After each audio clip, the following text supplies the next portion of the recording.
Welcome back to another video of commerce companion. ഇന്നത്തെ വീഡിയോയിൽ നമ്മൾ ഡിസ്കസ് ചെയ്യുന്നത് +2കാരുടെ ബിസിനസ് സ്റ്റഡീസ് എന്ന് പറയുന്ന സബ്ജക്റ്റാണ്. നമുക്കറിയാം ഇപ്പോൾ COVID-19 ഒക്കെ ആയതുകൊണ്ട് തന്നെ ഇപ്പോൾ നമുക്ക് ഫോക്കസ് ഏരിയ ആ ഒരു മെത്തേഡ് ഉപയോഗിച്ചുകൊണ്ടാണ് അതിൻ്റെ ആ ഒരു സിലബസ് ബേസ്ഡ് ആയിട്ടാണ് എക്സാം എല്ലാം നടക്കുന്നത്. അപ്പോൾ നമ്മുടെ വീഡിയോസും ഈ ഒരു ഫോക്കസ് ഏരിയയിൽ തന്നെ ഏറ്റവും ഇമ്പോർട്ടൻ്റ് ആയിട്ടുള്ള ക്വസ്റ്റ്യൻസ് ഉൾപ്പെടുത്തിക്കൊണ്ടുള്ളതായിരിക്കും. ഓരോ ചാപ്റ്റർ വൈസ് നമ്മൾ ഈ ബിസിനസ് സ്റ്റഡീസിൻ്റെ ആദ്യം ചെയ്യാനാണ് ഉദ്ദേശിക്കുന്നത്. അപ്പോൾ നിങ്ങളുടെ എല്ലാവരുടെയും സപ്പോർട്ട് വേണം, എന്നാൽ മാത്രമാണ് ഈ സീരീസ് മുൻപോട്ട് കൊണ്ടുപോകാനായിട്ട് സാധിക്കുള്ളൂ. അപ്പോൾ ഈ വീഡിയോ നിങ്ങൾ ഇഷ്ടമാവുകയാണെങ്കിൽ നിങ്ങളുടെ ഫ്രണ്ട്സിന് എല്ലാവർക്കും അത് ഷെയർ ചെയ്യാൻ മടിക്കരുത്. അപ്പോൾ ഇന്നത്തെ വീഡിയോയിൽ നമ്മൾ ഡിസ്കസ് ചെയ്യുന്നത് ഇതിലെ ഈ ഒരു ബിസിനസ് സ്റ്റഡീസിലെ ചാപ്റ്റർ 1 ആയിട്ടുള്ള nature and significance of management എന്ന് പറയുന്ന പോർഷനാണ്. ഫസ്റ്റ് ചാപ്റ്ററിൽ ഡിസ്കസ് ചെയ്യുന്ന കണ്ടൻസ് എന്തൊക്കെയാണെന്ന് നോക്കാം. Meaning and definition of management, effectiveness and efficiency, characteristics of management, objectives, nature, importance of management, levels, functions, then coordination is the essence of management, characteristics of coordination, and last one, importance of coordination. എന്താണ് management എന്നാണ് നമ്മൾ first discuss ചെയ്യാൻ പോകുന്നത്. അതിൽ ഏറ്റവും easy ആയിട്ട് നമുക്ക് പഠിച്ചു വയ്ക്കാൻ പറ്റുന്ന ഒരു ഡെഫിനിഷനാണ് management is getting things done through others. അതായത് മറ്റാളുകൾ വഴിയായിട്ട് നമ്മൾ കാര്യങ്ങൾ മാനേജ് ചെയ്യുക. മാനേജർ ചെയ്യുന്നത് മെയിൻലി എന്താ ചെയ്യുക, ഇൻഫ്ലുവൻസ് ചെയ്യുകയാണ് ചെയ്യുക. അതുപോലെ തന്നെ മറ്റുള്ളവരെ ജോലി ചെയ്യാനായിട്ട് പ്രേരിപ്പിക്കുന്ന ആ ഒരു ഉത്തരവാദിത്തമാണ് മാനേജർക്കുള്ളത്. അപ്പോൾ മറ്റുള്ളവരെയും കൊണ്ട് ആ ജോലി ചെയ്യിക്കുന്ന അല്ലെങ്കിൽ മറ്റുള്ളവർ വഴി അത് ചെയ്യുന്ന ആ ഒരു പ്രോസസ്സിനെയാണ് നമ്മൾ മാനേജ്മെൻറ്റ് എന്നതുകൊണ്ട് അർത്ഥമാക്കുക. എഫക്റ്റീവ്നെസ് ആൻഡ് എഫിഷ്യൻസി, ഇതാണ് നമ്മളിനി നെക്സ്റ്റ് ഡിസ്കസ് ചെയ്യുന്ന ടോപ്പിക്ക്. ഈ രണ്ട് കാര്യങ്ങളും എഫക്റ്റീവ്നെസ്സും എഫിഷ്യൻസിയും നമ്മൾ പെട്ടെന്ന് കേൾക്കുമ്പോൾ സിമിലറായിട്ട് തോന്നാം, എന്നാൽ ഇത് രണ്ടും സിമിലർ ആയിട്ടുള്ള ടോപ്പിക്കല്ല. നമ്മളെന്താ പറയുക, ഒരു നാണയത്തിന് 2 വശങ്ങളുണ്ടെന്ന് പറയുന്ന പോലെ തന്നെയാണ് ഈ ഒരു കാര്യം. ഒരു കോയിൻ്റെ 2 വശങ്ങളാണ്, അല്ലെങ്കിൽ ആ എഫക്റ്റീവ്നെസ്സും എഫിഷ്യൻസി എന്ന് പറയുന്നത് 2 വശങ്ങളാണെന്ന് നമുക്ക് പറയാൻ സാധിക്കും. ഈ 2 ആസ്പെക്റ്റും ഒരു ബാലൻസിൽ പോയാൽ മാത്രമാണ് ആ ഒരു ഓർഗനൈസേഷൻ അതിൻ്റെ സക്സസ്സിലേക്ക് പോകത്തുള്ളൂ. ഇവിടെ നമ്മൾ ഓർക്കേണ്ടത് എഫക്റ്റീവ് എന്നുദ്ദേശിക്കുന്നത് ഒരു മാനേജ്മെൻറ്റിന് ആ ഒരു ഗോൾസ്, അവരുടേതായിട്ട് കുറച്ച് ഗോൾസ് ഉണ്ടാവുമല്ലോ, അത് അച്ചീവ് ചെയ്യുന്നതിനാണ് നമ്മൾ എഫക്റ്റീവ് എന്ന് പറയുക. അത് തന്നെ ഈ അച്ചീവ് ചെയ്യുന്നത് തന്നെ മിനിമം റിസോഴ്സിനകത്ത് ആ ഒരു ഗോൾസ് അച്ചീവ് ചെയ്യുന്നതിനാണ് നമ്മൾ എഫക്റ്റീവ് എന്നതുകൊണ്ട് ഉദ്ദേശിക്കുക. ഒരു എക്സാമ്പിൾ വെച്ച് പറയുമ്പോൾ നിങ്ങൾക്ക് ശരിക്കും അത് ക്ലിയർ ആകും. ഇപ്പം നമുക്കൊരു എക്സാമ്പിളായിട്ട് പറയുകയാണെങ്കിൽ ഒരു ഓർഗനൈസേഷൻ്റെ ആ ഒരു കമ്പനിയുടെ നമ്മൾ ടാർഗറ്റ് ചെയ്ത് വെച്ചിരിക്കുന്ന പ്രൊഡക്ഷൻ, ഇത്രമാത്രം പ്രൊഡക്ഷൻ നടക്കണം ഈ ഒരു ഇയറിൽ എന്ന് പറഞ്ഞിരിക്കുന്നത് ഒരു 5000 യൂണിറ്റ്സ് ആണെന്ന് വിചാരിക്കുക. അപ്പോൾ മാനേജർ ഒരു ഡിസിഷൻ എടുക്കുകയാണ്, എംപ്ലോയീസിന് എന്ത് ചെയ്യാം, ഡബിൾ ഷിഫ്റ്റും അതുപോലെ തന്നെ ഹൈ സാലറിയും കൊടുത്തിട്ട്, അപ്പോൾ പ്രൊഡക്ഷൻ കോസ്റ്റ് കൂടും, എന്നിരുന്നാൽ പോലും എന്ത് ചെയ്യുന്നു, ആ ഒരു ടാർഗറ്റ് അച്ചീവ് ചെയ്യുന്നുണ്ട് അവിടെ. അപ്പോൾ ഈ ഒരു സാഹചര്യത്തിൽ നമ്മൾ നോക്കുകയാണെങ്കിൽ അവിടെ റിസോഴ്സുകൾ കൂടുതൽ ഉപയോഗിക്കുന്നുണ്ട്, എന്നാൽ എന്ത് സംഭവിക്കുന്നുണ്ട്, ആ ഒരു കമ്പനിയുടെ ഗോള് അച്ചീവ് ചെയ്യാൻ മാനേജർക്ക് സാധിക്കുന്നുണ്ട്. ഈ ഒരു സിറ്റുവേഷൻ എന്ന് പറയുന്നത് എഫക്റ്റീവ് ആണ്, എന്നാൽ എന്തല്ല, എഫിഷ്യൻ്റ് ആണെന്ന് നമുക്ക് പറയാൻ സാധിക്കുന്നില്ല. നെക്സ്റ്റ് ഒരു സിറ്റുവേഷൻ നമ്മൾ നോക്കുകയാണെങ്കിൽ ഒരു മാനേജർ കുറവായിട്ടുള്ള ഔട്ട്പുട്ടാണ് പ്രൊഡ്യൂസ് ചെയ്യാൻ തീരുമാനിക്കുന്നതെന്ന് വിചാരിക്കുക. അതായത് ഔട്ട്പുട്ട് റിഡ്യൂസ് ചെയ്യാണ്, അതുപോലെ തന്നെ അതിൻ്റെ ഒപ്പം എന്തും റിഡ്യൂസ് ചെയ്യുന്നുണ്ട്, റിസോഴ്സ് വളരെ കുറവാണ് ഉപയോഗിക്കുന്നത്, വളരെ കോസ്റ്റ് കുറവിലാണ് അത് ഉണ്ടാക്കുന്നതെന്ന് വിചാരിക്കുക. അങ്ങനെ വരുമ്പോൾ എന്തായിരിക്കും, മാർക്കറ്റിൽ അത് ചിലപ്പോൾ ആ പ്രൊഡക്റ്റ് അതിൻ്റെ ആ ഒരു ഡിമാൻഡ് അനുസരിച്ച് എത്തിയെന്ന് വരില്ല. അപ്പോൾ പുതിയ കോമ്പറ്റീറ്റേഴ്സ് എല്ലാം ആ ഒരു ഫീൽഡിൽ വരാനുള്ള സാധ്യതയുണ്ട്. ഇങ്ങനെയുള്ള കേസിനകത്ത് ഈ ഒരു കേസ് എന്ന് പറയുന്നത് എഫിഷ്യൻ്റ് ആണ്, കോസ്റ്റ് കുറവാണ്, ബട്ട് എഫക്റ്റീവ് ആണ് എന്ന് നമുക്ക് പറയാൻ സാധിക്കില്ല. ഈ 2 സിറ്റുവേഷൻസും കറക്റ്റായിട്ട് മനസ്സിലാക്കി കഴിഞ്ഞാൽ എഫക്റ്റീവ്നെസ്സും എഫിഷ്യൻസിയും എന്താണെന്നുള്ളത് നമുക്ക് ക്ലിയർ ആയിട്ട് മനസ്സിലാവും. നെക്സ്റ്റ് ഡിസ്കസ് ചെയ്യുന്ന ടോപ്പിക്കാണ് ക്യാരക്ടറിസ്റ്റിക്സ് ഓഫ് മാനേജ്മെൻറ്റ്. മാനേജ്മെൻറ്റിൻ്റെ ക്യാരക്ടറിസ്റ്റിക്സ് എന്തൊക്കെയാണെന്ന് നമ്മൾ നോക്കുമ്പോൾ ഒരു 7 പോയിൻ്റാണ് അതിൽ നമുക്ക് പഠിക്കാനുള്ളത്. First is management is goal oriented. അതായത് ആ ഒരു ഓരോ ഓർഗനൈസേഷൻസിനും അവരുടേതായ കുറേ ഗോളുകൾ ഉണ്ടാകും, അതായത് എയിംസ് ഉണ്ടാകും. അത് അച്ചീവ് ചെയ്യുക എന്നുള്ളതാണ് ഈ ഒരു മാനേജ്മെൻറ്റിൻ്റെ അൾട്ടിമേറ്റ് ആയിട്ടുള്ള ആ ഒരു ഉദ്ദേശം എന്ന് പറയുന്നത്. അതുകൊണ്ട് തന്നെ മാനേജ്മെൻറ്റ് എന്ന് പറയുന്നത് ഗോൾ ഓറിയൻറ്റഡ് ആണ്. നെക്സ്റ്റ് പോയിന്റ് പറഞ്ഞിരിക്കുന്നത് മാനേജ്മെൻറ്റ് ഈസ് പെർവസീവ്, അതായത് എല്ലായിടത്തും നമുക്ക് കാണാൻ സാധിക്കും. മാനേജ്മെൻറ്റ് ആക്ടിവിറ്റീസ് എന്ന് പറയുന്നത് യൂണിവേഴ്സലി ആപ്ലിക്കബിൾ ആണ്. അതായത് ഇപ്പോൾ ഒരു ഓർഗനൈസേഷനിൽ മാത്രമല്ല ആ ഒരു മാനേജ്മെൻറ്റ് എന്ന് പറയുന്ന പ്രോസസ്സ് സാധിക്കുന്നത്. എല്ലാ ഓർഗനൈസേഷനിലും, എല്ലാ ടൈപ്പ് ഓർഗനൈസേഷനിലും, ഈവൻ നമ്മൾ വീട്ടിൽ നോക്കിയാൽ പോലും നമ്മുടെ അമ്മമാർ ചെയ്യുന്നതും എന്ത് തന്നെയാണ്? മാനേജ്മെൻറ്റ് തന്നെയാണ്.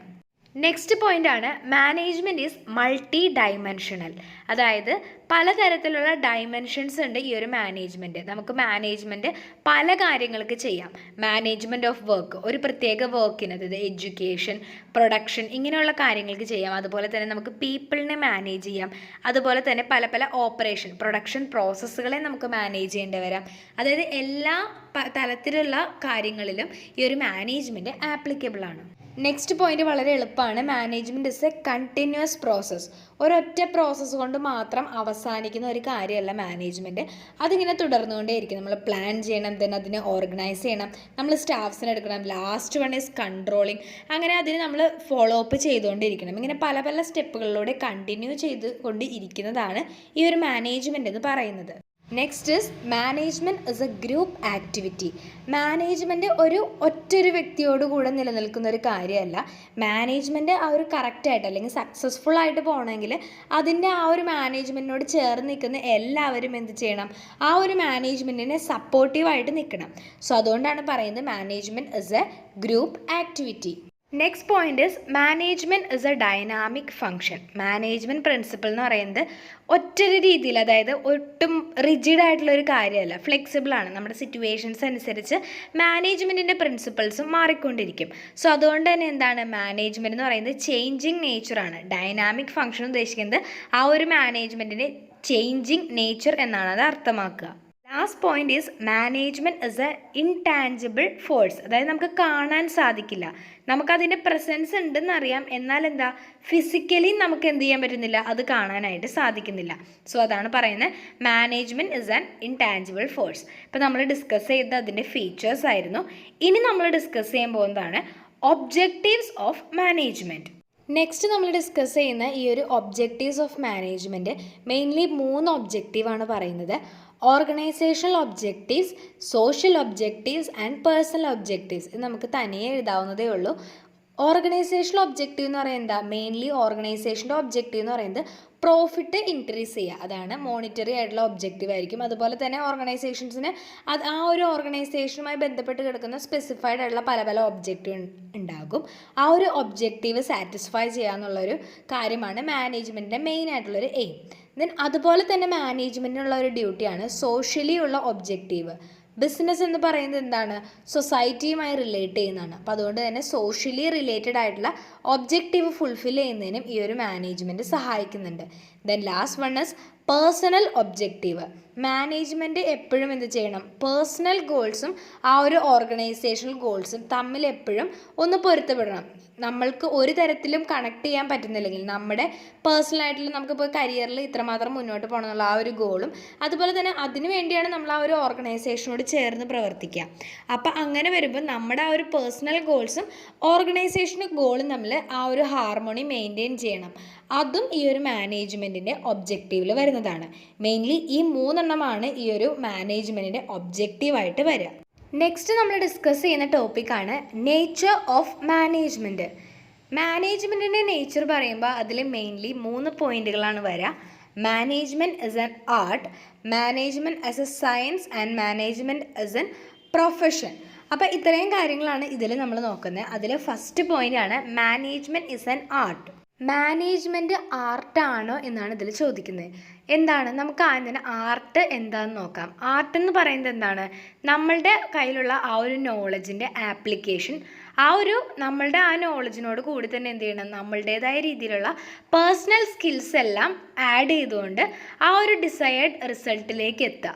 നമ്മളുടെ കയ്യിൽ ഇപ്പോൾ നമുക്കൊരു ഫോർ എക്സാമ്പിൾ എടുക്കുകയാണെങ്കിൽ നമ്മളിപ്പോൾ ഒരു നല്ലൊരു വരയ്ക്കാൻ അറിയുന്ന ആളാണെങ്കിൽ നമുക്കിപ്പോൾ വരയ്ക്കാൻ അറിയാമെന്നുള്ളതാണ് നമ്മുടെ നോളജ്.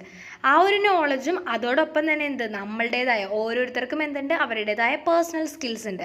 ഇത് രണ്ടും കൂടെ കമ്പൈൻ ചെയ്തുകൊണ്ട് ആ ഒരു റിസൾട്ടിലേക്ക് എത്തുക എന്നുള്ളതാണ് ആർട്ട് എന്നതുകൊണ്ട് മീൻ ചെയ്യുന്നത്. ഇവിടെ നമ്മൾ ഈ ഒരു ആർട്ടിനെ മാനേജ്മെൻറ്റായിട്ട് കണക്ട് ചെയ്യുകയാണെങ്കിൽ മാനേജ്മെൻറ്റ് നമ്മൾ നോക്കുന്നതാണ് management is certainly considers as an art. അതെന്തുകൊണ്ടാണെന്ന് പറഞ്ഞു കഴിഞ്ഞാൽ മാനേജറും എന്ത് ചെയ്യുന്നുണ്ട്, അദ്ദേഹത്തിൻ്റെ സ്കിൽസും നോളജ് എല്ലാം ആ ഒരു day to day activities manage ചെയ്യുന്നതിനും ആ ഗോൾസ് അച്ചീവ് ചെയ്യുന്നതിനൊക്കെ വേണ്ടിയിട്ട്, ആ ഒരു ഓർഗനൈസേഷൻ്റെ ഗോൾസ് അച്ചീവ് ചെയ്യുന്നതിന് വേണ്ടി അദ്ദേഹത്തിൻ്റെ നോളജും സ്കില്ലും ഉപയോഗിക്കുന്നുണ്ട്.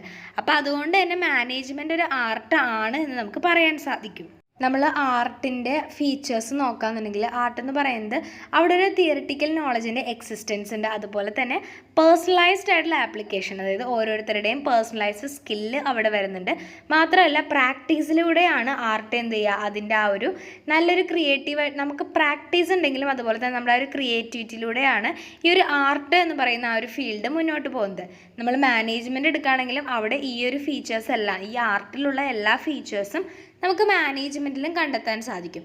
അപ്പോൾ അതുകൊണ്ട് തന്നെ എന്താണ്, മാനേജ്മെൻറ്റ് ഒരു ആർട്ടും കൂടിയാണ്. പിന്നെ അതുപോലെ തന്നെ നെക്സ്റ്റ് നമ്മൾ നോക്കുന്നതാണ് management as a science. Management science ആണോ എന്നാണ് നമ്മൾ നോക്കുന്നത്. അപ്പോൾ ഇവിടെ നമ്മൾ എന്താ ആദ്യം നോക്കുന്നത്, എന്താണ് സയൻസ് എന്നുള്ളത് നമ്മൾ പറയണ്ടേ. സയൻസ് എന്ന് പറയുന്നത് സിസ്റ്റമാറ്റിക്കലി ഓർഗനൈസ്ഡ് ആയിട്ടുള്ള ഒരു ബോഡിയാണ്, ബോഡി ഓഫ് നോളജ്, അതായത് നോളജിൻ്റെ ഒരു സിസ്റ്റമാറ്റിക്കലി ഓർഗനൈസ്ഡ് ആയിട്ടുള്ള ബോഡിയാണ് സയൻസ്. എല്ലാ കാര്യങ്ങളും ലോജിക്കലി ആണ് ഐഡൻറ്റിഫൈ ചെയ്യുന്നത്. അത് പല പല ഒബ്സർവേഷൻസിലൂടെയും ഫൈൻഡിങ്സിലൂടെയും ഫാക്ട്, ഇവൻ്റ്, ഇങ്ങനെയുള്ള പല കാര്യങ്ങളിലൂടെ ലോജിക്കലി ബേസ് ചെയ്തിട്ടുള്ളതാണ് ഈ സയൻസ് എന്ന് പറയുന്ന ഫീൽഡ്. സയൻസിൻ്റെ ഫീച്ചേഴ്സ് നമ്മൾ നോക്കുകയാണെങ്കിൽ സിസ്റ്റമറ്റൈസ്ഡ് ആയിട്ടുള്ള ബോഡി ഓഫ് നോളജ് ഉണ്ടാകും. പ്രിൻസിപ്പിൾസ് എക്സ്പെരിമെൻറ്റേഷനെ ബേസ് ചെയ്തിട്ടുള്ളതാണ്. എക്സ്പെരിമെൻറ്റ്സിനെ ബേസ് ഉള്ളതുകൊണ്ട് തന്നെ ഈ ഒരു സയൻസിൻ്റെ പ്രിൻസിപ്പിളിന് ഒരു യൂണിവേഴ്സൽ വാലിഡിറ്റിയും ഉണ്ട്. ഈ ഒരു സയൻസിനെ നമ്മൾ മാനേജ്മെൻ്റ് ആയിട്ട് താരതമ്യപ്പെടുത്തുകയാണെങ്കിൽ ഇവിടെ നമുക്ക് ഈ ഒരു മാനേജ്മെൻറ്റിനെ സംബന്ധിച്ചിടത്തോളം ഒരു സിസ്റ്റമറ്റൈസ്ഡ് ആയിട്ടുള്ള ബോഡി ഓഫ് നോളജ് ഉണ്ട്. എന്നാൽ എന്തില്ല, ഈ ഒരു സയൻസിലെ പോലെ പ്രിൻസിപ്പിൾസിനൊന്നും കറക്റ്റായിട്ടുള്ള വാലിഡിറ്റി, അല്ലെങ്കിൽ ഫിസിക്കൽ സയൻസിലേതുപോലുള്ള പ്രിൻസിപ്പിൾസ് അല്ല എന്ന് പറയേണ്ടി വരും. അപ്പം അതുകൊണ്ട് തന്നെ ഈ ഒരു മാനേജ്മെൻറ്റ് എന്ന് പറയുന്നത് ഒരു എക്സാക്ട് സയൻസ് എന്ന് നമുക്ക് പറയാൻ സാധിക്കില്ല. കാരണം എല്ലാ സയൻസിൻ്റെ എല്ലാ ഫീച്ചേഴ്സും മാനേജ്മെൻറ്റിൽ ആപ്ലിക്കബിൾ അല്ല. എന്നാൽ ഇതിനെന്ത് പറയാൻ പറ്റും, നമ്മുടെ മാനേജ്മെൻറ്റിനെ ഒരു ഇൻഎക്സാക്ട് സയൻസെന്നോ അല്ലെങ്കിൽ സോഫ്റ്റ് സയൻസ് എന്നൊക്കെ നമുക്ക് പറയാൻ സാധിക്കും. നെക്സ്റ്റ് വരുന്നതാണ് management as A profession. Management ഒരു പ്രൊഫഷൻ ആണോ എന്നാണ് നമ്മൾ നോക്കുന്നത്.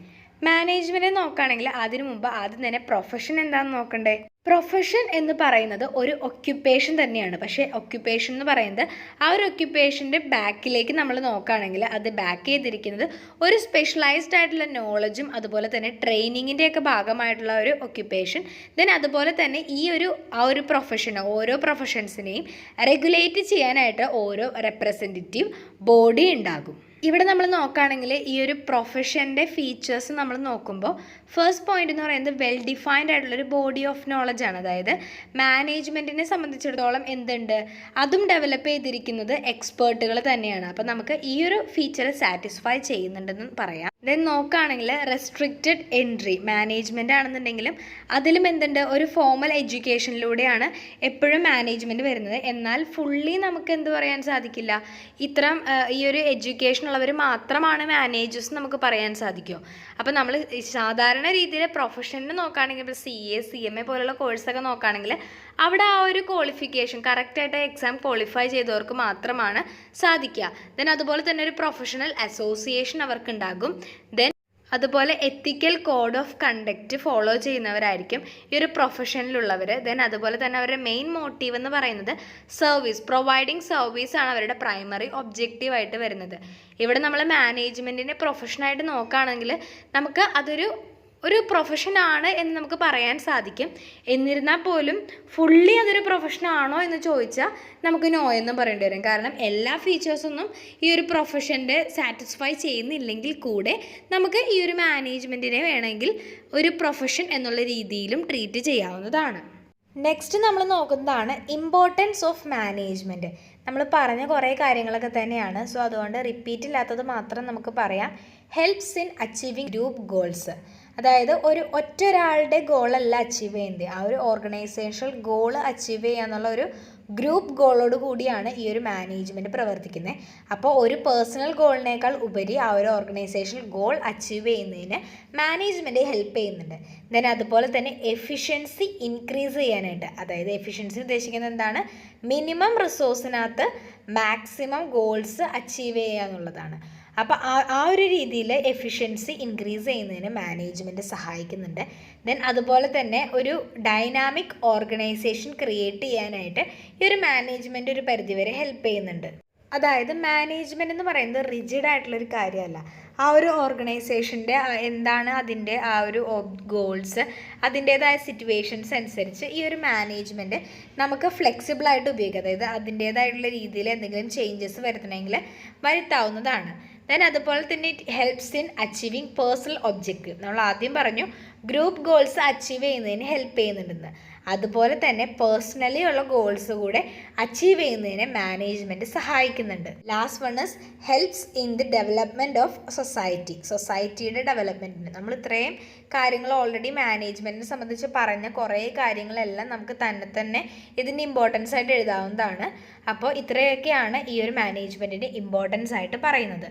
നെക്സ്റ്റ് ഡിസ്കസ് ചെയ്യുന്ന ടോപ്പിക്കാണ് ലെവൽസ് ഓഫ് മാനേജ്മെൻറ്റ്. മാനേജ്മെൻറ്റ് നമ്മൾ പറഞ്ഞത് ഈ മാനേജ്മെൻറ്റിൻ്റെ ആ ഒരു മാനേജറിയൽ പൊസിഷൻ, അതിൻ്റെ ആ ഒരു ലെവൽസ് എന്തൊക്കെയാണെന്നുള്ളത് നോക്കാം. മെയിൻലി അതിനെ 3 ലെവലുകളായിട്ടാണ് ക്ലാസിഫൈ ചെയ്യുന്നത്. എന്നിരുന്നാൽ പോലും ആ ഒരു ഓരോ ഓർഗനൈസേഷൻ്റെയും സൈസ് അനുസരിച്ച് ഇത് ഡിഫറൻസ് വരാവുന്നതാണ്. മെയിൻലി നമ്മൾ പറയുമ്പോൾ മെയിൻലി 3 പറയുക: top management, middle management and low level management. First നമ്മൾ ഡിസ്കസ് ചെയ്യാണ് ടോപ്പ് ലെവൽ മാനേജ്മെൻറ്റ് എന്താണെന്നുള്ളത്. ടോപ്പ് ലെവൽ മാനേജ്മെൻറ്റ് കൺസിസ്റ്റ് ചെയ്യുന്നത് ഏറ്റവും ഹയസ്റ്റ് ലെവലിൽ വരുന്ന മാനേജ്മെൻറ്റാണ്. ഏറ്റവും ഹയസ്റ്റ് ഹൈറാർക്കിയിൽ വരുന്ന ആ ഒരു ഇതാണ് ഈ ഒരു ടോപ്പ് ലെവൽ മാനേജ്മെൻറ്റ് എന്ന് പറയുന്നത്. ആ ഒരു ഓർഗനൈസേഷൻ്റെ ഏറ്റവും ഉയർന്ന നിലവാരം, അതായത് ഏറ്റവും ഉയർന്ന തട്ടിൽ നിൽക്കുന്ന ആളുകൾ, chairman, managing director, board of directors, chief executive and general managers, ഇവരെല്ലാം ചേരുന്നതാണ് ഈ ഒരു ടോപ്പ് ലെവൽ മാനേജ്മെൻറ്റ് എന്ന് പറയുന്നത്. ഇവരാണ് മെയിൻലി ആ ഒരു ഓർഗനൈസേഷൻ്റെ ഡിസിഷൻസ് എല്ലാം മെയിൻറ്റെയിൻ ചെയ്യുന്നത്, അല്ലെങ്കിൽ ആ ഡിസിഷൻസ് എടുക്കുന്നതും പോളിസി മേക്കിംഗ് എല്ലാം നടത്തുന്നത് ഈ ഒരു ടോപ്പ് ലെവൽ മാനേജ്മെൻ്റ് ആണ്. ഈ ഒരു ടോപ്പ് ലെവൽ മാനേജ്മെൻറ്റിന് ഒരുപാട് ഫങ്ഷൻസ് ഉണ്ട്. അതിൽ 2-3 നമുക്ക് നോക്കാം. മെയിൻലി ആ ഒരു ഓർഗനൈസേഷൻ്റെ ഒബ്ജക്റ്റീവ് തീരുമാനിക്കുന്നത് ഇവരാണ്. അതുപോലെ തന്നെ സ്ട്രാറ്റജിക് ആയിട്ടുള്ള പ്ലാൻസും പോളിസീസ് എല്ലാം പ്രിപ്പയർ ചെയ്യുന്നതും ഡിപ്പാർട്ട്മെൻറ്റൽ ഹെഡുകളിലേക്ക് ഇൻസ്ട്രക്ഷൻസ് കൊടുക്കുന്നതും ഇവരാണ്. ദെൻ അതുപോലെ തന്നെ മിഡിൽ ലെവലിലുള്ള എക്സിക്യൂട്ടീവ്സിനെ അപ്പോയിൻറ്റ് ചെയ്യുന്നു. ദെൻ അതുപോലെ തന്നെ എല്ലാ ആക്ടിവിറ്റികളെയും കോർഡിനേറ്റ് ചെയ്യുന്നു, എല്ലാ ഡിപ്പാർട്ട്മെൻറ്റുകളെയും കൺട്രോൾ ചെയ്യുന്നു. മെയിൻലി നമ്മൾ നോക്കുകയാണെങ്കിൽ അതിൻ്റെ ആ ഒരു ഓർഗനൈസേഷൻ്റെ ഓവറോൾ പവർ ഉള്ളവരാണ് ഈ ഒരു ടോപ്പ് ലെവൽ മാനേജ്മെൻറ്റിൽ വരിക. സെക്കൻഡ് ലെവലിൽ വരുന്നതാണ് മിഡിൽ ലെവൽ മാനേജേഴ്സ്. ഈ ഒരു ലെവൽ എന്ന് പറയുന്നത് രണ്ടിൻ്റെയും ഇടയ്ക്ക് നിൽക്കുകയാണ്. അതായത് ലോവർ ലെവലിൻ്റെയും ആ ഒരു ടോപ്പ് ലെവൽ മാനേജ്മെൻറ്റിനും ഇടയ്ക്ക് നിൽക്കുന്ന ഒരു വിഭാഗക്കാരാണ്. ഇതിൽ വരുന്നത് മെയിൻലി പറയുന്നത് വെച്ച് കഴിഞ്ഞാൽ ആ ഒരു ടോപ്പ് ലെവൽ മാനേജേഴ്സിൻ്റെ കയ്യിൽ നിന്ന് ഇൻസ്ട്രക്ഷൻസ് റിസീവ് ചെയ്യുകയും അത് താഴെ തട്ടിലേക്കുള്ള, അതായത് ആ ലോ ലെവൽ മാനേജ്മെൻറ്റിലേക്ക് എല്ലാ ഇൻഫോർമേഷൻസും കമ്മ്യൂണിക്കേറ്റ് ചെയ്യുകയും ചെയ്യുന്നത് ഈ ഒരു ഇൻ്റർമീഡിയറിയിൽ നിൽക്കുന്ന ഇവരാണ്. ഡിപ്പാർട്ട്മെൻറ്റ് ഹെഡുകളാണ് മെയിൻലി ഈ ഒരു സെക്ഷനിൽ വരിക. അതായത് നമ്മൾ പറഞ്ഞു ടോപ്പ് ലെവലിൽ എല്ലാത്തിനെയും കൂടി മാനേജ് ചെയ്യുന്ന ആ ഒരു മാനേജറാണ് വരുന്നതെങ്കിൽ ഓരോ ഓർഗനൈസേഷൻ ഉണ്ടാകും, പല ഡിപ്പാർട്ട്മെൻറ്റ് ഉണ്ടാകും. അപ്പോൾ ഈ ഒരു പല ഡിപ്പാർട്ട്മെൻറ്റൽ ഹെഡുകളാണ് എന്തിൽ വരിക, ഈ ഒരു മിഡിൽ ലെവൽ മാനേജ്മെൻറ്റിലേക്ക് വരിക.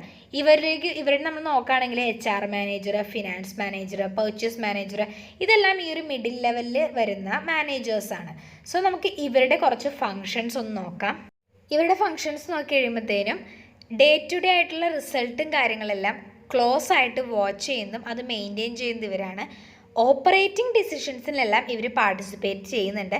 അതുപോലെ തന്നെ ഈ ഒരു ടോപ്പ് ലെവൽ മാനേജ്മെൻറ്റ് തീരുമാനിച്ചിട്ടുള്ള പോളിസി ഡിസിഷൻസ് ഇംപ്ലിമെൻറ്റ് ചെയ്യുന്നുണ്ട്. അതുപോലെ തന്നെ ഈ ഒരു ടോപ്പ് ലെവൽ മാനേജ്മെൻറ്റിൽ നിന്നുള്ള ഇൻഫോർമേഷൻസും പോളിസീസും എല്ലാം ലോവർ ലെവലിലേക്ക് കമ്മ്യൂണിക്കേറ്റ് ചെയ്യുന്നു. അതുപോലെ തന്നെ ആ സ്വന്തം അവരുടെ ഡിപ്പാർട്ട്മെൻറ്റിൻ്റേതായിട്ടുള്ള ഡിസിഷൻസും കാര്യങ്ങളും പ്ലാൻ ചെയ്യുക, മൊത്തത്തിലുള്ള ലോവർ ലെവലിലുള്ള മാനേജേഴ്സിനെ ഡയറക്റ്റ് ചെയ്യുക, ഈ ഒരു ഡിപ്പാർട്ട്മെൻറ്റൽ എംപ്ലോയീസിൻ്റെ പെർഫോമൻസ് എല്ലാം ഇവാലുവേറ്റ് ചെയ്യുക. ദെൻ അതുപോലെ തന്നെ ടോപ്പ് ലെവൽ മാനേജ്മെൻറ്റിലേക്ക് ഇത്തരത്തിലുള്ള എല്ലാ കാര്യങ്ങളും റിപ്പോർട്ട് ചെയ്യുക, എല്ലാ ഡിപ്പാർട്ട്മെൻറ്റുമായിട്ട് സഹകരിക്കുക. ഇങ്ങനെ പല ആക്ടിവിറ്റീസ്, അതായത് പല ഫങ്ഷൻസാണ് ഈ ഒരു മിഡിൽ ലെവലിലുള്ള എംപ്ലോയീസ് അഥവാ ഈ ഒരു മാനേജേഴ്സ് ചെയ്യുന്നത്. ലാസ്റ്റ് സെക്ഷനാണ് ലോവർ ലെവൽ മാനേജ്മെൻറ്റ്. ഈ ലെവലിൽ അറിയപ്പെടുന്നത് സൂപ്പർവൈസറി മാനേജ്മെൻറ്റ് അഥവാ ഓപ്പറേഷണൽ മാനേജ്മെൻറ്റ് എന്നൊക്കെയാണ് ഇത് അറിയപ്പെടുന്നത്. ഇതാണ് ഏറ്റവും താഴെ വരിക. അതായത് foreman, supervisors, finance and accounts officers, sales officers, അതായത് ഏറ്റവും താഴെ വരുന്ന മാനേജ്മെൻറ്റ് ഓഫീസേഴ്സ് എല്ലാമാണ് ഈ ഒരു ലോവർ ലെവൽ മാനേജ്മെൻറ്റിൽ വരിക. അവർക്ക് അവരാണ് എന്ത് ചെയ്യുക, അവരിലും താഴെയുള്ള വർക്കേഴ്സിന് സ്പെസിഫൈഡ് ആയിട്ടുള്ള ജോബ്സ് എല്ലാം അസൈൻ ചെയ്യുന്നതെല്ലാം ഈ ഒരു വിഭാഗക്കാരാണ്. ഇവരുടെ ഫങ്ഷൻസ് നമ്മൾ നോക്കുകയാണെങ്കിൽ ഡേ ടു ഡേ ആക്ടിവിറ്റീസ് എല്ലാം പ്ലാൻ ചെയ്യുന്നതും അതുപോലെ തന്നെ ഓരോ ജോബും അതുപോലെ തന്നെ ഡിഫറെൻ്റ് ആയിട്ടുള്ള ടാസ്കുകളെല്ലാം വർക്കേഴ്സിൽ ആരൊക്കെ എന്തൊക്കെ ചെയ്യണമെന്നുള്ള രീതിയിൽ അസൈൻ ചെയ്യുന്നത് ഇവരാണ്. അതുപോലെ തന്നെ ഇൻഫോർമേഷൻസ് ഡെയിലി അതിൻ്റെ ഫീഡ്ബാക്കുകളെല്ലാം റിപ്പോർട്ട് ചെയ്യും. ദെൻ അതുപോലെ എന്തെങ്കിലും കാര്യങ്ങൾ വേണമെങ്കിൽ കറക്റ്റീവായിട്ടുള്ള ആക്ഷൻസ് എടുക്കുന്നതും ഈ ഒരു ലെവലിലാണ്. പ്രൊഡക്ഷനിലുള്ള എംപ്ലോയീസായിട്ട് ഒരു പേഴ്സണൽ അഥവാ ഒരു ഇമ്മീഡിയറ്റ് കോണ്ടാക്റ്റ് ഇവർ മെയിൻറ്റെയിൻ ചെയ്യുന്നുണ്ട്. അതുപോലെ തന്നെ ആ ഒരു മിഡിൽ ലെവൽ മാനേജ്മെൻറ്റും വർക്കേഴ്സും തമ്മിലുള്ള ഒരു ലിങ്കായിട്ട് ഇവർ ആക്ട് ചെയ്യുന്നു. അതുപോലെ തന്നെ ഈ ഒരു വർക്കേഴ്സിന് ട്രെയിനിങ് എല്ലാം പ്രൊവൈഡ് ചെയ്യുന്നതിന് അതിൻ്റെ കൺട്രോളിങ് കാര്യങ്ങളെല്ലാം ചെയ്യുന്നത് ഈ ഒരു ലെവലിലുള്ള മാനേജേഴ്സ് ആയിരിക്കും. അപ്പോൾ ഇതാണ് മെയിൻലി 3 ലെവൽ ഓഫ് മാനേജ്മെൻറ്റ് എന്ന് പറയുന്നത്. നെക്സ്റ്റ് നമ്മൾ ഡിസ്കസ് ചെയ്യുന്ന ടോപ്പിക്കാണ് ഫങ്ഷൻസ് ഓഫ് മാനേജ്മെൻറ്റ്. മാനേജ്മെൻറ്റ് എന്താണെന്ന് നമ്മൾ പറഞ്ഞു, പല പല കാര്യങ്ങൾ ചേരുന്നതാണ്. അതുപോലെ തന്നെ getting things done through others, മറ്റുള്ളവരെ കൊണ്ട് ജോലി എടുപ്പിക്കുന്നതാണ് മാനേജ്മെൻറ്റ്. നമുക്ക് വേറെ ഒരു തമാശ രൂപേണ പറയുകയാണെങ്കിൽ ഈ ഒരു മാനേജ്മെൻറ്റിനെ പറ്റി പറയാവുന്നതാണ്. ഇതിൻ്റെ ഫങ്ഷൻസ് നമ്മൾ നോക്കുമ്പോൾ മെയിൻലി 5 എണ്ണമാണ് പറയുക: planning, organising, staffing, directing and controlling. ഇതിൽ ഓരോന്നുമാണ് ഇനി നമ്മൾ ഓരോ ചാപ്റ്റേഴ്സായിട്ടെല്ലാം ഈ ഒരു +2 ബിസിനസ് സ്റ്റഡീസിൽ പഠിക്കുന്നത്. അതുകൊണ്ട് തന്നെ ഓരോ ഫങ്ഷൻസ് എന്താണെന്ന് ക്ലിയർ ആയിട്ട് നമുക്ക് പറഞ്ഞു പോകാം. ഫസ്റ്റ് വൺ എന്ന് പറയുന്നത് പ്ലാനിങ് ആണ്. ഏറ്റവും ഇനീഷ്യലായിട്ട് വരുന്ന മാനേജ്മെൻറ്റിൻ്റെ ഫങ്ഷനാണ് പ്ലാൻ. എന്ത് കാര്യങ്ങൾ നമ്മൾ ചെയ്യുമ്പോഴും ഇപ്പം നമ്മൾ ഒരു ഫോർ എക്സാമ്പിൾ നമ്മൾ തന്നെ ഒരു ടാസ്ക് ചെയ്യുകയാണെങ്കിൽ എന്ത് ചെയ്യണം, നമ്മൾ ആ ഒരു ആക്ടിവിറ്റി പ്ലാൻ ചെയ്യണം. ഫോർ എക്സാമ്പിൾ നമ്മൾ എക്സാമിന് പ്രിപ്പയർ ചെയ്യുകയാണെങ്കിൽ പോലും നമ്മൾ എന്ത് ചെയ്യണം, എത്ര ദിവസം കൊണ്ട് നമുക്ക് ഈ ഒരു ടോപ്പിക്ക് കംപ്ലീറ്റ് ചെയ്യാൻ പറ്റും, ഇങ്ങനെ പല പല കാര്യങ്ങൾ നമ്മൾ പ്ലാൻ ചെയ്യണം. അപ്പോൾ ആ ഒരു പ്ലാനിങ് ആണ് ഫസ്റ്റത്തെ ഫങ്ഷൻ. മാനേജ്മെൻറ്റിനെ സംബന്ധിക്കുന്ന ഫസ്റ്റ് ഫങ്ഷൻ എന്ന് പറയുന്നത് അതാണ്. പ്ലാനിങ് എന്ന് പറയുന്നത് ഡിസൈഡിങ് ഇൻ അഡ്വാൻസ് ആണ്. നേരത്തെ കൂട്ടി നമ്മൾ തീരുമാനിക്കുകയാണ് എന്താണ് ചെയ്യേണ്ടത്, എപ്പോഴാണ്, ആരാണ് ഇതൊക്കെ ചെയ്യേണ്ടത്. ഓരോ ഇപ്പോൾ ഓർഗനൈസേഷനും പല പല ജോബുകളുണ്ടാവും. അപ്പോൾ അതൊക്കെ എല്ലാം മുൻകൂട്ടി പ്ലാൻ ചെയ്യുന്നതിനാണ് നമ്മൾ ആ പ്ലാനിങ് എന്ന് പറഞ്ഞ പ്രോസസ്സ് എന്നതുകൊണ്ട് അർത്ഥമാക്കുക. നെക്സ്റ്റ് വരുന്ന ഫങ്ഷനാണ് ഓർഗനൈസിങ് എന്ന് പറയുന്നത്. ഓർഗനൈസിങ് എന്താണ് പറയുന്നത്, മെയിൻലി ആ ഒരു ഓർഗനൈസേഷനിലെ മെമ്പേഴ്സുമായിട്ട്, എൻ്റർപ്രൈസിലെ മെമ്പേഴ്സായിട്ടുള്ള റിലേഷൻഷിപ്പ് എസ്റ്റാബ്ലിഷ് ചെയ്യുക. അതായത് എന്തൊക്കെയാണ് ഓരോരുത്തരും ചെയ്യേണ്ട ഡ്യൂട്ടീസ് എന്തൊക്കെയാണ്, അതിൻ്റെ അതോറിറ്റി, റെസ്പോൺസിബിലിറ്റി, അതിൻ്റെ ടേംസ് ആൻഡ് കണ്ടീഷൻസ് ഒക്കെ പറയാന്നുള്ളതാണ് ഈ ഒരു കാര്യം. ഏതൊക്കെ ഇപ്പോൾ അതായത് ഒരു ഓർഗനൈസേഷൻ ഗോൾ നമ്മൾ അച്ചീവ് ചെയ്യണമെങ്കിൽ ഓരോരുത്തരും ചെയ്യേണ്ടത് ഓരോ സ്പെസിഫിക് ആയിട്ടുള്ള ടാസ്ക് ആയിരിക്കും. അപ്പോൾ ആരാണ് ആരുടെ താഴെ വരുന്നത്, ഇപ്പോൾ പർച്ചേസ് മാനേജറിൻ്റെ അടിയിൽ എത്ര ആളുകൾ വരുന്നുണ്ട്, അതുപോലെ തന്നെ ഫിനാൻസ് മാനേജറിൻ്റെ അടിയിൽ എത്ര ആളുകൾ വരുന്നുണ്ട്, ആ ഒരു സുപ്പീരിയർ സബോർഡിനേറ്റ് ബന്ധങ്ങളെല്ലാം എസ്റ്റാബ്ലിഷ് ചെയ്യുന്ന ആ ഒരു ഘട്ടമാണ് ഓർഗനൈസിങ് എന്ന് പറയുന്നത്. ദെൻ വരുന്ന ഫങ്ഷനാണ് സ്റ്റാഫിംഗ് എന്ന് പറയുന്നത്. സ്റ്റാഫിംഗ് ഫങ്ഷൻ എന്ന് പറയുന്നത് എന്താണ്, ഇനി വരുന്ന 3ാമത്തെ ഫങ്ഷനിൽ നമുക്കറിയാം സ്റ്റാഫ്സിനെ എടുക്കുക. നമ്മൾ ആരൊക്കെ ഏതൊക്കെ സബോർഡിനേറ്റ്സ് വേണം, എത്ര എംപ്ലോയീസ് വേണം എന്നെല്ലാം ഡിസൈഡ് ചെയ്തു. അതിൻ്റെ ആ ഒരു ഓർഗനൈസേഷൻ ആ ഒരു റിലേഷൻഷിപ്പൊക്കെ എസ്റ്റാബ്ലിഷ് ചെയ്ത് കഴിഞ്ഞാൽ ഇനി അതിലേക്ക് ആൾക്കാരെ നമ്മൾ റിക്രൂട്ട് ചെയ്യേണ്ടതായിട്ട് വരും. സോ ആ ഒരു ഫങ്ഷനാണ് എന്തിൽ വരിക, ഈ ഒരു സ്റ്റാഫിങ്ങിൽ വരിക. അതായത് ആളുകളെ റിക്രൂട്ട് ചെയ്യുക, അവരുടെ സെലക്ഷൻ തന്നെ അവർക്ക് ട്രെയിൻ കൊടുക്കുക, അവരെ ഡെവലപ്പ് ചെയ്യുക, ഇങ്ങനെ അതിൻ്റെ ഡെവലപ്മെൻറ്റ് ഓഫ് അപ്രൈസൽ, ഇങ്ങനെയുള്ള കാര്യങ്ങളിൽ എംപ്ലോയീസിൻ്റെ സെലക്ഷനാണ് മെയിൻലി സ്റ്റാഫിംഗ് എന്ന് പറഞ്ഞ ആ ഒരു ഫങ്ഷനിൽ ഉദ്ദേശിക്കുന്നത്. നെക്സ്റ്റ് വരുന്നതാണ് ഡയറക്റ്റിംഗ്. സ്റ്റാഫിംഗ് കഴിഞ്ഞ് പിന്നെ വരുന്ന ഈ ഒരു ഫംഗ്ഷൻ കൊണ്ട് ഉദ്ദേശിക്കുന്നത് ഇത് കൺസേൺ ചെയ്യുന്നത് ഇൻസ്ട്രക്ഷനാണ്. ഇൻസ്ട്രക്ഷൻ കൊടുക്കുക, അതുപോലെ തന്നെ ഓർഗനൈസേഷനിൽ എപ്പോഴും എന്ത് ചെയ്തുകൊണ്ടിരിക്കണം, നമ്മൾ മോട്ടിവേറ്റ് ചെയ്തുകൊണ്ടേ ഇരിക്കണം നമ്മുടെ എംപ്ലോയീസിനെ. അപ്പോൾ അവർക്ക് വേണ്ടിയുള്ള ഗൈഡൻസ് കൊടുക്കുക, ഓർഗനൈസേഷൻ ഗോൾ എങ്ങനെ അച്ചീവ് ചെയ്യാം എന്നുള്ള ഇൻസ്ട്രക്ഷൻസ് കൊടുക്കുന്ന, അവർ ഡയറക്റ്റ് ചെയ്യുന്ന ആ ഒരു ഫംഗ്ഷനാണ് ഡയറക്റ്റിംഗ് എന്നതുകൊണ്ട് ഉദ്ദേശിക്കുന്നത്. അവസാനത്തെ ഫംഗ്ഷനാണ് കൺട്രോളിംഗ് എന്ന് പറയുന്നത്. കൺട്രോളിംഗ് അവസാനത്തെ ഫംഗ്ഷൻ ആയതുകൊണ്ട് ഇമ്പോർട്ടൻ്റ് അല്ല എന്നല്ല, ഏറ്റവും ഇമ്പോർട്ടൻ്റ് ആയിട്ടുള്ളൊരു ഫംഗ്ഷനാണ് കൺട്രോളിംഗ്. അതായത് നമ്മൾ ഓർഗനൈസേഷൻ ആ ഒരു ഗോൾസ് എല്ലാം തുടങ്ങിയപ്പോൾ എന്ത് ചെയ്തിരുന്നു, ഇങ്ങനെയൊക്കെ ആയിരിക്കണമെന്ന് പ്ലാൻ ചെയ്ത് വെച്ചിരുന്നു. പക്ഷേ നമുക്ക് എന്തായാലും ഓർഗനൈസേഷൻ എന്താണ് അതിൻ്റെ പെർഫോമൻസ് എന്നുള്ളത് അത് കഴിയുമ്പോഴെല്ലാം മനസ്സിലാകുള്ളൂ. അപ്പോൾ അതാണ് നമ്മുടെ ആക്ച്വൽ പെർഫോമൻസ്. നമ്മൾ പ്ലാൻ ചെയ്ത് വെച്ചിരിക്കുന്ന പെർഫോമൻസും അതുപോലെ തന്നെ നമ്മുടെ ഇപ്പോൾ നമ്മൾ പെർഫോം ചെയ്ത പെർഫോമൻസും, ഇത് രണ്ടും തമ്മിലുള്ള കമ്പാരിസനാണ് കൺട്രോളിംഗ് എന്ന് ഉദ്ദേശിക്കുന്നത്. ചിലപ്പോൾ നമ്മൾ പ്രതീക്ഷിച്ചതിൽ കൂടുതൽ നമ്മൾ റിസൾട്ടിലേക്ക് എത്തിയിട്ടുണ്ടാകാം. അപ്പം നമുക്ക് പ്രശ്നമില്ല. ഇനി നമ്മൾ പ്രതീക്ഷിച്ച അത്ര നമുക്ക് എത്താൻ പറ്റിയിട്ടില്ലെങ്കിൽ എന്തുകൊണ്ടാണ് എത്താൻ പറ്റാതിരുന്നത് എന്ന് നമ്മൾ മനസ്സിലാക്കുകയും അതിന് കറക്റ്റായിട്ടുള്ള ആക്ഷൻസ് എടുക്കുകയും നെക്സ്റ്റ് ലെവലിൽ നോക്കിക്കഴിയുമ്പോൾ നമ്മുടെ ആ ഒരു പെർഫോമൻസ് കൂട്ടാൻ ശ്രമിക്കുകയും വേണം. ഇതാണ് മെയിൻലി ഉള്ള ആ ഒരു മാനേജ്മെൻറ്റിൻ്റെ ഫങ്ഷൻസ് ആയിട്ട് വരുന്നത്. നെക്സ്റ്റ് നമ്മൾ ഡിസ്കസ് ചെയ്യുന്ന ടോപ്പിക്കാണ് കോർഡിനേഷൻ. അതിൽ തന്നെ പറയുന്നുണ്ട് മാനേജ്മെൻറ്റിൻ്റെ എസെൻസ് ആണ് കോർഡിനേഷൻ എന്ന് പറയുന്നത്. കോർഡിനേഷൻ എന്ന് പറയുമ്പോൾ തന്നെ നമുക്കറിയാം എന്താണ്, ആ ഒരു ഓർഗനൈസേഷനിൽ പല പല ഡിപ്പാർട്ട്മെൻറ്റുകളുണ്ട്. അപ്പോൾ പല പല ഡിപ്പാർട്ട്മെൻറ്റ് എന്ന് പറയുമ്പോഴത്തേനും അവിടെ എപ്പോഴും വേണ്ടത് എന്താ, ഇൻറ്റഗ്രേഷനാണ്. അപ്പോൾ ഈ ഒരു ഇൻറ്റഗ്രേറ്റ് ചെയ്യുന്നത് ആ ഒരു ഓർഗനൈസേഷനിലെ എല്ലാ ഡിഫറെൻ്റ് ആയിട്ടുള്ള എല്ലാ ആക്ടിവിറ്റികളെയും ഇൻറ്റഗ്രേറ്റ് ചെയ്യുന്ന ആ ഒരു പ്രോസസ്സിനെയാണ് നമ്മൾ കോർഡിനേഷൻ എന്നതുകൊണ്ട് അർത്ഥമാക്കുക. ഇപ്പോൾ കോർഡിനേഷൻ ഇല്ലെങ്കിൽ നമ്മൾ ഈ ചെയ്യുന്ന കാര്യങ്ങളെല്ലാം വെറുതെയാണെന്ന് അർത്ഥം. ഒരു കോർഡിനേഷനിലാണ് നമ്മൾ പല പല ആക്ടിവിറ്റീസ് കഷ്ടപ്പെട്ട് പെർഫോം ചെയ്തിട്ട് വല്ല കാര്യമുണ്ടോ? ഇല്ല. അപ്പം നമുക്കവിടെ ഏറ്റവും കൂടുതൽ ആ ഒരു ഓർഗനൈസേഷനിൽ വേണ്ടത് ഈ ഫങ്ഷൻസ് എല്ലാം നന്നായിട്ട് പോകണമെങ്കിലും വേണ്ടത് ഈ ഒരു കോർഡിനേഷൻ എന്നതാണ്. കോർഡിനേഷൻ്റെ ഫീച്ചേഴ്സ് നോക്കുകയാണെങ്കിൽ അഥവാ ക്യാരക്ടറിസ്റ്റിക്സ് പറയുമ്പോൾ ഫസ്റ്റ് പോയിൻ്റ് ആണ് ഇൻറ്റഗ്രേഷൻ. നമ്മൾ പറഞ്ഞു ഒരു ഓർഗനൈസേഷന് ഡിഫറെൻ്റ് ആയിട്ടുള്ള ആക്ടിവിറ്റീസിനെ എല്ലാം ഇൻറ്റഗ്രേറ്റ് ചെയ്യുന്നത് ഈ ഒരു കോർഡിനേഷനാണ്. The next point is unity of action. ഇതിലെന്താ പറയുന്നത്, ഒരു ഓർഗനൈസേഷനിൽ കോർഡിനേഷൻ ഉണ്ടെങ്കിൽ അവിടുത്തെ ഒരു യൂണിറ്റി ഓഫ് ആക്ഷൻ മെയിൻറ്റെയിൻ ചെയ്യാനായിട്ട് സാധിക്കും. ഇൻറ്റഗ്രേഷൻ വരുമ്പോൾ ഓരോ ഡിപ്പാർട്ട്മെൻറ്റിലും എന്തൊക്കെയാണ് ചെയ്യുന്നതെന്ന് കറക്റ്റ് അറിയാം. അപ്പോൾ ആ ഒരു പർച്ചേസ് ഡിപ്പാർട്ട്മെൻറ്റിനകത്ത് എത്ര മെറ്റീരിയൽ ഷോർട്ടേജ് ഉണ്ടെന്നുള്ളത് കറക്റ്റായിട്ട് ആ മെറ്റീരിയൽ വാങ്ങുന്നവർക്ക് അറിയാൻ പറ്റും. അപ്പോൾ ആ ഒരു ആക്ഷൻ ഡ്യൂപ്ലിക്കേഷൻ എല്ലാം ഒഴിവാക്കിക്കൊണ്ട് ആ ഒരു യൂണിറ്റി ഓഫ് ആക്ഷൻ മെയിൻറ്റെയിൻ ചെയ്യുന്നതിന് സഹായിക്കുന്നുണ്ട്. നെക്സ്റ്റ് അതിൻ്റെ ഫീച്ചർ നോക്കുമ്പോൾ കാണുന്നതാണ് it is A continuous process. ഇത് ഒരു കണ്ടിന്യൂസ് ആയിട്ടുള്ള പ്രോസസ്സാണ്. ഇപ്പോൾ നമ്മളൊരു പെട്ടെന്ന് അഡോപ്റ്റ് ചെയ്ത് അവസാനിപ്പിക്കാവുന്ന കാര്യമല്ല, കണ്ടിന്യൂ ചെയ്തുകൊണ്ടേയിരിക്കേണ്ട ഒരു പ്രോസസ്സാണ്. ദെൻ അതുപോലെ തന്നെ it is A pervasive function. അതായത് ഒരു ഓർഗനൈസേഷൻ്റെ ഓൾ ലെവൽസിൽ ഈ ഒരു കോർഡിനേഷൻ ആവശ്യമാണ്. എല്ലാ ഡിപ്പാർട്ട്മെൻറ്റിലും ഇതുണ്ടായാൽ മാത്രമാണ് നമുക്ക് കോർഡിനേഷൻ നല്ല രീതിയിൽ എഫക്റ്റീവ് ആകാനും സാധിക്കുകയുള്ളൂ. Then it is the responsibility of all managers. ഒരു മാനേജർ മാത്രം ഈ ഒരു കോർഡിനേഷൻ വേണം എന്ന് വിചാരിച്ചിട്ട് കാര്യമില്ല. എല്ലാ മാനേജേഴ്സും ഈ ഒരു കാര്യത്തിൽ റെസ്പോൺസിബിൾ ആയിരിക്കണം. Then it is A deliberate function. ഈ ഒരു മാനേജർക്ക് ഈ ഒരു കാര്യം ചെയ്തേ പറ്റൂ. ഒരു ഡെലിബറേറ്റ്ലി മനഃപൂർവ്വം തന്നെ നമുക്ക് കോർഡിനേഷൻ ഉണ്ടാക്കിയെടുത്തേ പറ്റുള്ളൂ. കാരണം കോർഡിനേഷൻ ഇല്ലെങ്കിൽ നമ്മൾ ആ ഒരു ഓർഗനൈസേഷൻ ചെയ്യുന്ന എല്ലാ മാനേജ്മെൻറ്റ് ഫങ്ഷൻസും യൂസ്ലെസ് ആണ്. അതുകൊണ്ട് തന്നെ ഡെലിബറേറ്റ്ലി ഈ ഒരു കോർഡിനേഷൻ ഉണ്ട് എന്നുള്ളത് മാനേജേഴ്സ് എൻഷുർ ചെയ്തിരിക്കണം. സോ അപ്പോൾ ഇത്രയൊക്കെയാണ് ഈ ഒരു കോർഡിനേഷൻ്റെ ക്യാരക്ടറിസ്റ്റിക്സ് ആയിട്ട് വരുന്നത്. നെക്സ്റ്റ് ടോപ്പിക്കാണ് ഇമ്പോർട്ടൻസ് ഓഫ് കോർഡിനേഷൻ. കോർഡിനേഷൻ്റെ ഇമ്പോർട്ടൻസ് നമ്മൾ നോക്കുമ്പോൾ അതിൽ ഫസ്റ്റ് പോയിൻ്റ് ആണ് ഗ്രോത്ത് ഇൻ സൈസ്. ഓർഗനൈസേഷൻ എപ്പോഴും എന്ത് ചെയ്യുന്നു, ഗ്രോ ചെയ്തുകൊണ്ടിരിക്കുന്നതാണ്. അതതിൻ്റെ സൈസിലാകാം, ആ ഒരു എംപ്ലോയീസിൻ്റെ എണ്ണത്തിലാകാം, എല്ലാ കാര്യത്തിലും ഓർഗനൈസേഷൻ എപ്പോഴും വളർന്നുകൊണ്ടിരിക്കുകയാണ്. അപ്പോൾ ഓരോ ഇൻഡിവിജ്വൽസ് എന്താണ്, അവരുടെ ഹാബിറ്റിലും അപ്രോച്ചിലും എല്ലാം ഡിഫറെൻ്റ് ആണ്. സോ അതുകൊണ്ട് തന്നെ ഇതിനെല്ലാത്തിനെയും ഇൻറ്റഗ്രേറ്റ് ചെയ്യേണ്ടത് വളരെ അത്യാവശ്യമാണ്. സോ അതാണ് ഇതിൻ്റെ ഫസ്റ്റ് ഇമ്പോർട്ടൻസ്. സോ ഈ ഒരു കോമൺ ഗോളിലേക്ക്, ആ ഒരു പേഴ്സണൽ ഗോൾസിനെ കോമൺ ഗോളിലേക്ക് എത്തിക്കുക എന്നുള്ളത് ഈ ഒരു കോർഡിനേഷൻ്റെ ഏറ്റവും ഇമ്പോർട്ടൻ്റ് ആയിട്ടുള്ളൊരു കാര്യമാണ്. നെക്സ്റ്റ് നമ്മൾ നോക്കുകയാണെങ്കിൽ ഫങ്ഷണൽ ഡിഫറൻസിയേഷൻ എന്ന് പറയുന്ന പോയിൻ്റാണ്. ഒരു ഓർഗനൈസേഷൻ എന്ന് പറയുമ്പോൾ പല പല ഡിപ്പാർട്ട്മെൻറ്റുകളായിട്ട് തിരിച്ചിട്ടുണ്ട്.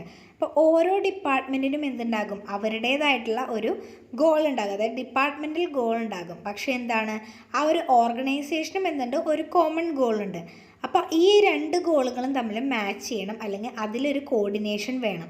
ഫോർ എക്സാമ്പിൾ നമ്മൾ എടുക്കുകയാണെങ്കിൽ ഈ ഒരു മാർക്കറ്റിംഗ് ഡിപ്പാർട്ട്മെൻറ്റിനെ സംബന്ധിച്ചിടത്തോളം അവർക്ക് സെയിൽസ് കൂട്ടുക എന്നുള്ളതായിരിക്കും അവരുടെ ഏറ്റവും വലിയ ഒബ്ജക്റ്റീവ്. അവരെന്ത് ചെയ്യും, അതിന് ചിലപ്പോൾ ഡിസ്കൗണ്ടൊക്കെ പ്രൊവൈഡ് ചെയ്യാനായിട്ട് അതൊരു സ്ട്രാറ്റജി ആയിട്ട് എടുത്തുനിന്ന് വരാം. പക്ഷെ ചിലപ്പോൾ അത് ആര് സമ്മതിക്കില്ല? ഫിനാൻസ് ഡിപ്പാർട്ട്മെൻറ്റ് ചിലപ്പോൾ അത് സമ്മതിക്കില്ല. കാരണം ഡിസ്കൗണ്ട് കൊടുക്കുമ്പോൾ എന്താ സംഭവിക്കുക? റവന്യൂ കുറയുന്നുണ്ട്. അപ്പോൾ അങ്ങനെ വരുമ്പോൾ ഡിപ്പാർട്ട്മെൻറ്റുകൾ തമ്മിൽ ഒരു കോൺഫ്ലിക്റ്റ് ഉണ്ടാവാനുള്ള സാധ്യതയുണ്ട്. ഇവിടെയാണ് നമ്മുടെ കോർഡിനേഷൻ്റെ ഇമ്പോർട്ടൻസ് വരുന്നത്. കോർഡിനേഷൻ ഉണ്ടെങ്കിൽ ഈ ഒരു ഡിപ്പാർട്ട്മെൻറ്റൽ കോൺഫ്ലിക്റ്റ് ഒഴിവാക്കിക്കൊണ്ട് ആ ഒരു ഓർഗനൈസേഷണൽ ഗോളിലേക്ക് ഇവരെ നല്ല രീതിയിൽ ഒരുമിച്ച് ഇൻറ്റഗ്രേറ്റ് ചെയ്തുകൊണ്ട് മുന്നോട്ട് കൊണ്ടുപോകാനായിട്ട് സാധിക്കും. നെക്സ്റ്റ് പോയിന്റ് ആണ് സ്പെഷ്യലൈസേഷൻ.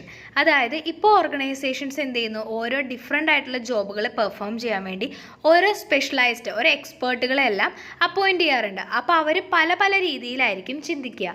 ഓരോരുത്തർക്കും ഓരോ വ്യക്തിപരമായിട്ടുള്ള എന്തുണ്ടാകും? ഡിസിഷൻസും കാര്യങ്ങളും പേഴ്സണൽ ചോയ്സുകളൊക്കെ ഉണ്ടാകും. അപ്പോൾ അങ്ങനെ വരുമ്പോഴത്തേനും അവിടെ ഒരു കോൺഫ്ലിക്റ്റ് ഉണ്ടാകും. പേഴ്സൺസ് തമ്മിലുള്ള കോൺഫ്ലിക്റ്റ് ഉണ്ടാകും. ഈ ഒരു സാഹചര്യത്തിൽ കോർഡിനേഷൻ ഉണ്ടെങ്കിൽ ഈ ഒരു പേഴ്സണൽ കോൺഫ്ലിക്റ്റ് ഒഴിവാക്കിക്കൊണ്ട് ഹാർമോണി എൻഷുർ ചെയ്യുന്നതിനും ആ ഒരു ഓർഗനൈസേഷൻ നല്ല രീതിയിൽ ഗോൾ അച്ചീവ് ചെയ്യുന്നതിനും സഹായിക്കും. നെക്സ്റ്റ് നമ്മളൊരു കൺക്ലൂഷൻ പോലെ പറയുന്നതാണ് മാനേജ്മെൻറ്റ് ഇൻ 21th സെഞ്ച്വറി. നമ്മുടെ ഇപ്പോഴത്തെ സെഞ്ച്വറിയിൽ നോക്കുകയാണെങ്കിൽ ഇപ്പം നമുക്കറിയാം ഇൻഫോർമേഷൻ ടെക്നോളജി, കമ്മ്യൂണിക്കേഷൻ, ഈ ഒരു ഇൻ്റർനെറ്റിൻ്റെയൊക്കെ ഒരു ലോകമാണ് ഇപ്പോൾ, അല്ലേ? അപ്പോൾ അങ്ങനെ വരുമ്പോൾ അതിൻ്റേതായിട്ടുള്ള കുറേ പോസിറ്റീവ് ചേഞ്ചസ് മാനേജ്മെൻറ്റിൽ ഉണ്ടായിട്ടുണ്ട്. അപ്പോൾ അങ്ങനെ വരുമ്പോൾ നമുക്ക് എന്തായാലും ഒരു ഓർഗനൈസേഷൻസിന് ഗ്ലോബലൈസേഷൻ, എല്ലാ രാജ്യങ്ങളുമായിട്ട് ബന്ധപ്പെടാനുള്ള ആ ഒരു സ്ഥിതിയെല്ലാം ഇപ്പോൾ മാനേജ്മെൻറ്റിന് വന്നിട്ടുണ്ട്. നമ്മൾ ഓൾറെഡി പറഞ്ഞു, മാനേജ്മെൻറ്റ് എന്ന് പറയുന്നത് ഫ്ലെക്സിബിളാണ്. ഓരോ ചേഞ്ചസ് അനുസരിച്ച് മാനേജ്മെൻറ്റിനുള്ള ഐഡിയാസും കാര്യങ്ങളും എല്ലാം മാറിക്കൊണ്ടിരിക്കുന്നു. അപ്പോൾ ഇതാണ് ഈ ഒരു മൊഡ്യൂളിൽ മൊത്തത്തിൽ ഡിസ്കസ് ചെയ്യുന്നത്. മാനേജ്മെൻറ്റിൻ്റെ ഒരു ബേസിക് ഐഡിയ എന്താണ് മാനേജ്മെൻറ്റ്, അതിൻ്റെ മെയിൻലി ഉള്ള കാര്യങ്ങളെല്ലാമാണ് ഈ ഒരു ഫസ്റ്റ് ചാപ്റ്ററിലൂടെ ഡിസ്കസ് ചെയ്യുന്നത്. ഇതാണ് നമ്മുടെ ഇന്നത്തെ വീഡിയോ ഇഷ്ടമായെങ്കിൽ എന്തായാലും നിങ്ങളുടെ ഫ്രണ്ട്സിന് എല്ലാവർക്കും ഒന്ന് ഷെയർ ചെയ്യുക. അതുപോലെ തന്നെ please do subscribe the channel and click the bell icon for more updates. Be you, be unique.